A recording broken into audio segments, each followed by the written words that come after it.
चलो। Hello students, आज हम करेंगे 9th क्लास का टॉपिक ट्राइंगल, जो कि ज्योमेट्री का एक पार्ट है। जनरली 9th के बच्चों को ज्योमेट्री मुश्किल लगती है, बट आई थिंक आप ये लेक्चर लगाने के बाद आपको एक ट्राइंगल काफ़ी इजी लगेगा। So let us start from the topic triangle. Triangle होता क्या है? स्टूडेंट्स क्या करते हैं, एक्चुअली एक कॉन्ग्रुएंट ट्राइंगल है 9th क्लास की, ठीक है। नेम इसका ट्राइंगल, बट हम लोग कॉन्ग्रुएंट ट्राइंगल्स करते हैं। स्टूडेंट्स को ये नहीं पता होता ट्राइंगल क्या है, आगे कॉन्ग्रुएंस की कंडीशन भी कैसे पता चलेगी। सो सबसे पहले हम कहेंगे ट्राइंगल। ट्राइंगल क्या है? It is a close figure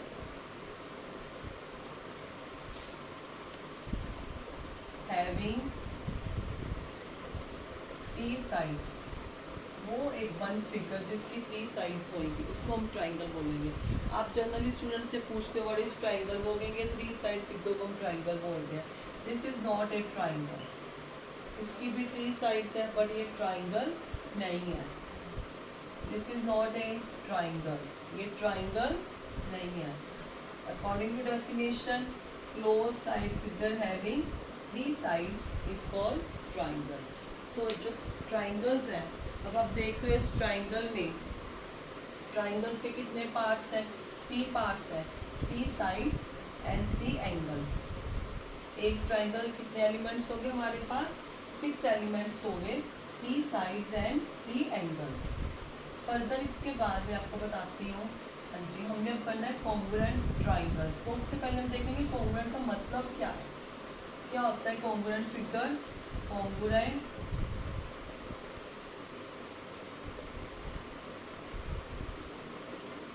figures, congruent figures होती हैं which have same in shape and size. Same shape and same size. वो फिगर्स जिनका साइज भी सेम होएगा, शेप भी सेम होएगी, उन फिगर्स को हम लोग बोलते हैं कॉन्ग्रुएंट फिगर्स। अब हम अपने सराउंडिंग से देखते हैं कि हमारे आसपास सराउंडिंग क्या क्या कॉन्ग्रुएंट फिगर्स कौन सी दिखाई दे रही हैं। हाँ जी, रूम के जो 2 फैंस हैं वो दोनों क्या है? कॉन्ग्रुएंट फिगर्स, ठीक है। आपकी शर्ट के बटन जो हैं वो क्या है? Congruent figures. अब ज्योमेट्रिकली मैथ्स में देखें, मैथ्स के अकॉर्डिंग, अब 2 सर्कल जो हैं, ये 2 सर्कल आपके अकॉर्डिंग, ये 2 सर्कल कॉन्ग्रुएंट कब होंगे? जबकि एक सर्कल को ड्रॉ करने के लिए हमारे पास क्या होनी चाहिए? एक रेडियस। तो यहाँ से हमारे पास क्या कंसेप्ट आया? 2 circles are congruent if they have same radius. हाँ जी, हम लोग क्या बोलेंगे? 2 circles are congruent if they have same radius. ऐसे हम लोग अब मैथ्स के अगली टर्म्स देखते हैं। 2 रेक्टेंगल्स कब कॉन्ग्रुएंट होंगे? या एक रेक्टेंगल मैंने ड्रॉ किया, दूसरा रेक्टेंगल ड्रॉ किया, दोनों फिगर जो आपकी आ रही हैं ऑलमोस्ट सेम है। अब पहली बात ये है कि दोनों की शेप सेम है, दोनों का साइज सेम है, तो ये होगी कॉन्ग्रुएंट फिगर। अब ये तो हमारी सिंपल हमने डेफिनेशन अकॉर्डिंग कर लिया। हाँ जी, अब हम दूसरे रूल के अकॉर्डिंग देखें क्या है। इनकी कॉन्ग्रुएंट दोनों रेक्टेंगल सेम कब होएंगी? जब इसकी लेंथ इसके इक्वल, इसकी ब्रेथ इसके इक्वल। तो हम लोग क्या बोलेंगे? 2 rectangles are congruent if their length and breadth are same.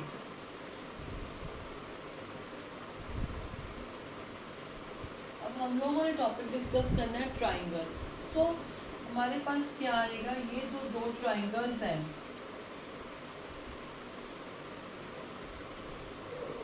ये दोनों ट्राइंगल्स हमारे कॉन्ग्रुएंट हैं, ठीक है। तो इसके लिए हम लोग क्या करेंगे? हम तीनों साइड्स को मेजरमेंट करेंगे, फिर तीनों एंगल्स को देखेंगे, उसके बाद हम चेक करेंगे इसके जो एंगल्स हैं, साइड्स हैं, ये सारा कुछ इक्वल है। अगर इक्वल होता है, शेप तो बिल्कुल सेम है, साइज भी सेम है, तो हम अब स्केल से इसको मेजरमेंट करेंगे, इसको कंपास से इसको करेंगे, डिग्रीज के कितना कितना एंगल आ रहा है। उसके बाद हम कंक्लूजन करेंगे yes these figures are congruent. But हम मैथमेटिशियन ने क्या किया? उन्होंने 6 एलिमेंट्स को मेजरमेंट करने की बजाय 3 एलिमेंट्स में इसको छोड़ दिया। उसके बजाय हम लोग क्या करेंगे? अगर हमने एक ट्राइंगल ड्रॉ करने के लिए 2 ट्राइंगल्स हमें ड्रॉ करने हैं, हमने क्या किया? हमने ये देखो 2 लाइंस ड्रॉ कर दी, बीच वाला एंगल ड्रॉ कर दिया। अगर ये दोनों एंगल मैंने सेम ले लिए और ये 2 लाइंस मैंने सेम ले लिए, तो ऑटोमेटिकली जो मेरी तीसरी साइड जाएगी वो अपने आप इक्वल हो जाएगी। दैट मीन कि मैंने अब 6 एंगल्स भी मेजर किए, सिर्फ मेरे पास एक एंगल आ गया जो कि दो साइड्स के बीच में आ रहा है। जब दो साइड्स के बीच में एंगल इक्वल आ रहा है, दोनों साइड्स इक्वल है, तो तीसरी साइड्स और बाकी एंगल्स ऑटोमेटिकली इक्वल आ जाएंगे। तो हमारे पास अब यहाँ से कॉन्ग्रुएंसी कंडीशन आ गई कि अगर हमने चेक करना है कि दो ट्राइंगल्स कॉन्ग्रुएंट है या नहीं है, तो हमारे पास फर्स्ट कंडीशन निकल आएगी SSS। हम लोग तीनों साइड्स को मेजरमेंट कर लेंगे, उसके बाद फिगर आपकी बिल्कुल सेम आ जाएगी। सेकंड है ASA, angle side angle. Third है SAS, side angle side. Fourth है एंगल एंगल साइड। कि हमने दो एंगल कोई भी ले लिए, अगर दो एंगल सेम होंगे एक ट्राइंगल के, तीसरा एंगल ऑटोमेटिकली सेम आएगा, तो उसके कारण हम लोग ले रहे हैं दो एंगल और एनी साइड। फिफ्थ हमारे पास चलेगा RHS।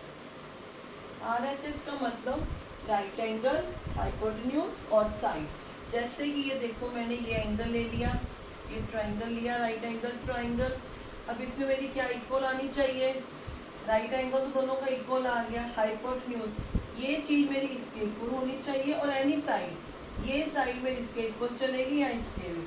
RHS में क्या आएगा, एक राइट एंगल होएगा, एक हाइपोटेन्यूज इक्वल होएगी, एक साइड इक्वल होएगी। SSS में क्या आएगा, हमारे तीनों साइड्स इक्वल हो जाएंगे, उसके कारण फिगर ऑटोमेटिकली सेम हो जाएगी।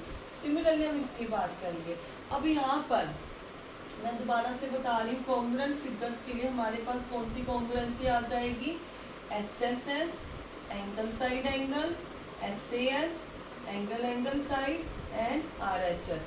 अब हमारे पास एक कंडीशन बचती है angle angle angle.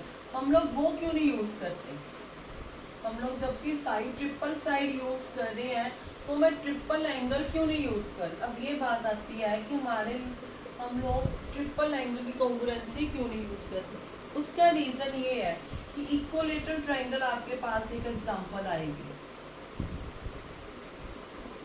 Equilateral triangle क्या होता है, जिसके ऑल एंगल्स आर इक्वल। ठीक है, ये देखो, ये भी एक इक्विलेटरल ट्राइंगल है और ये भी एक इक्वल ट्राइंगल हम बनाएंगे, और इसमें आपने देखा दोनों की शेप जो है सेम है, बट साइज क्या हो गया, डिफरेंट। आइदर एंगल्स इनके सभी के क्या आ रहे हैं, 60 60 60। सो यहाँ से क्या हमारे पास कंसेप्ट आया कि अगर हमारे तीनों एंगल्स इक्वल होंगे तो फिगर्स हमारी कॉन्ग्रुएंट नहीं होंगे, और इन फिगर्स को हमने स्पेशल नाम दिया है। जो फिगर्स की शेप सेम होएगी, साइज डिफरेंट होएगी, वो होएगा सिमिलर। ये आप लोग 10th में पढ़ोगे सिमिलर फिगर्स क्या होती हैं।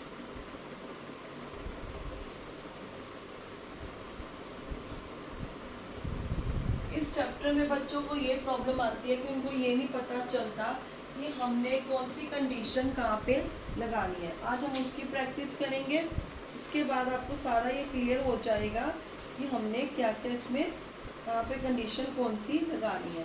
अब जैसे फर्स्ट सब मैं आपके सामने करने लगी हूँ, prove that triangle ABC is ISOCELL if altitude AD bisect BC।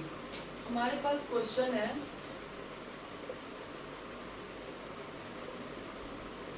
prove that triangle ABC is isosceles if altitude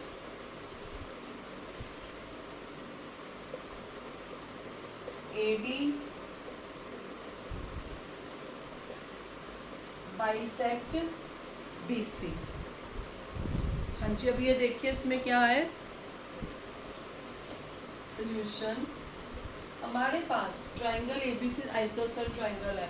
ISOCELL triangle क्या होता है, जिसकी टू साइड्स इक्वल होती हैं। मैंने इस ऐसे सिंबल इसको शो कर दिया। ये सिंबल, ये जो बीच में लाइन का कट है, ये क्या प्रेजेंट करता है कि AB is equal to BC। और इसमें से कहा है कि जो एल्टीट्यूड है, एल्टीट्यूड क्या होता है, परपेंडिकुलर लाइन जो हम लोग ड्रॉ करते हैं वर्टेक्स से to the opposite base. I repeat, altitude क्या होता है, वो लाइन जो कि ऑपोजिट वर्टेक्स से यहाँ पे नीचे जो इसका वर्टेक्स के ऑपोजिट बेस आता है उसको ज्वाइन करती है। ये जरूरी नहीं होता कि इसको इक्वल पार्ट्स में डिवाइड करें, बट आइसोसेल ट्राइंगल में हम लोग लेके चलेंगे कि इक्वल पार्ट में इसको डिवाइड करता है। अदरवाइज हम अगर स्केलर ट्राइंगल लेंगे इट्स नॉट, या वहाँ पे कंपल्सरी नहीं होएगा कि जो एल्टीट्यूड है वो बेस को इक्वल पार्ट में डिवाइड करता है। आइसोसेल ट्राइंगल में डिवाइड करता है और इक्वल ट्राइंगल में डिवाइड करता है। अब ये देखिए some triangle ABC isosceles triangle. अगर ट्राइंगल हम सीधे लिखेंगे simple, given AB is equal to AC, वो मैंने मेंशन आपको करने की जरूरत नहीं, सिंपल आप लिख सकते हो triangle ABC isosceles triangle. Proof क्या करना हमने, प्रूफ क्या करना है, AD जो इसको बाइसेक्ट करता है, ये आपका आ गया पॉइंट। प्रूफ करना है BD is equal to DC। Proof in triangle right angle को हमेशा सेंटर में रखते हैं। Keep it in your mind कि जो राइट एंगल है वो हमेशा सेंटर में आता है। In triangle ABB and triangle ADC। हाँ जी, सबसे पहले मैं लिखने लगी हूँ AB is equal to AC, AD is equal to AB is equal to AC, आपने रीजन मेंशन करना है given. Further AD is equal to AD common, ये क्या आ रहा है, दोनों में कॉमन। अब इसमें हम लोग सिंपल इसको मेंशन कर देते हैं, angle 1 is equal to angle 2। Reason क्या आएगा, ईच। स्टूडेंट्स बेसिकली इसमें क्या गड़बड़ करते हैं, ट्राइंगल में कई बार ट्राइंगल ये ले रहे हैं ADB और एंगल 2 का नाम ले रहे हैं। इसमें आपने याद रखना है जो हमने ट्राइंगल उठाया उसी के मेंबर्स की हमने बात करनी है, दूसरे मेंबर्स की बात करेंगे तो नंबर डिडक्ट हो जाएंगे। अब इसमें मैंने क्या किया, AB is equal to AC, AD is equal to AD common आ गया, angle 1 is equal to angle 2, each right angle. कौन सी कॉन्ग्रुएंसी लग गया, एक राइट एंगल आ गया, एक हाइपोटेन्यूज आ गया, एक कोई भी आप साइड उठा सकते हो, AD या BD, बट हमने सम के अकॉर्डिंग हमारे पास AD गिवन है। सो हमारे पास क्या आ गया, by RHS triangle ADB is congruent triangle ADC। Triangle क्या हो गया, कॉन्ग्रुएंट हो गया। तो अब यहाँ से हमारे पास आएगा BD is equal to DC। Simplicity, हाँ जी, BD जो है वो DC के इक्वल आएगा। तो सिंपलिसिटी क्या होती है, corresponding part of congruent triangles. क्या होती है simplicity, corresponding part of congruent triangles. अगर हमने दो ट्राइंगल को कॉन्ग्रुएंट शो कर दिया है तो उसके जो कॉरेस्पॉन्डिंग पार्ट्स है, जैसे कि ये ट्राइंगल जो है इसके मैंने शो किया कॉन्ग्रुएंट है, जब इसको प्रॉपर ओवरलैपिंग हो जाएगी इसका ये वाला पार्ट इसके इक्वल आ जाएगा, ये वाला पार्ट इसके इक्वल आ जाएगा। तो इससे क्या हो गया, हमारा जो आंसर हमें करना था हमने वो प्रूफ कर दिया। तो इसमें आपने कॉन्ग्रुएंसी का लगाना है, कौन सी लगी है, RHS, और ये दो ट्राइंगल उठाने हैं। आई थिंक ये सम आपको बड़े इजी वे से समझ आ गया।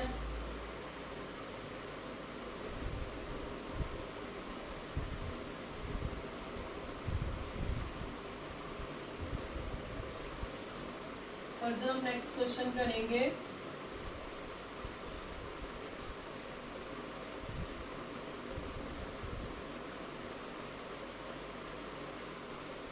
क्वेश्चन करने के बजाय पहले मैं आपको शॉर्ट MCQ टाइप के क्वेश्चन बताती हूँ। अब हमारे पास है ट्राइंगल ABC कॉन्ग्रुएंट, ये किसका सिंबल है, इसका कॉन्ग्रुएंट का।